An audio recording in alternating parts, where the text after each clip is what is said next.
আজকে আমরা আমাদের বাসায় খুবই মজাদার একটা শরবত তৈরি করব। আমাদের এই আয়োজন দেখে অনেকে হয়তোবা বুঝতে পেরেছেন এটা কিসের শরবত। তাহলে চলুন কথা না বাড়িয়ে কিভাবে আমরা শরবতটা তৈরি করেছি দেখা যাক।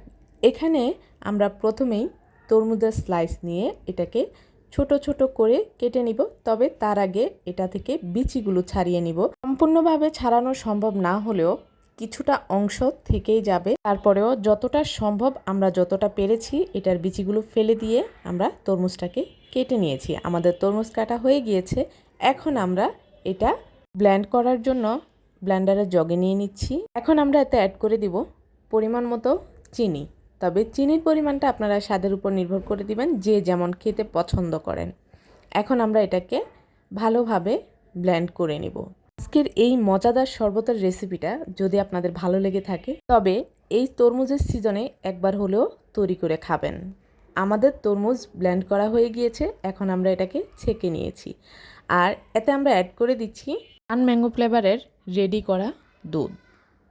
আজকের এই শরবতটা আপনারা যদি ইফতারিতে তৈরি করে খান তাহলে কলিজা ঠান্ডা হয়ে যাবে এবং অনেক মজা হবে, অনেক ভালো লাগবে। সারাদিনের ক্লান্তি এক গ্লাস শরবতেই চলে যাবে।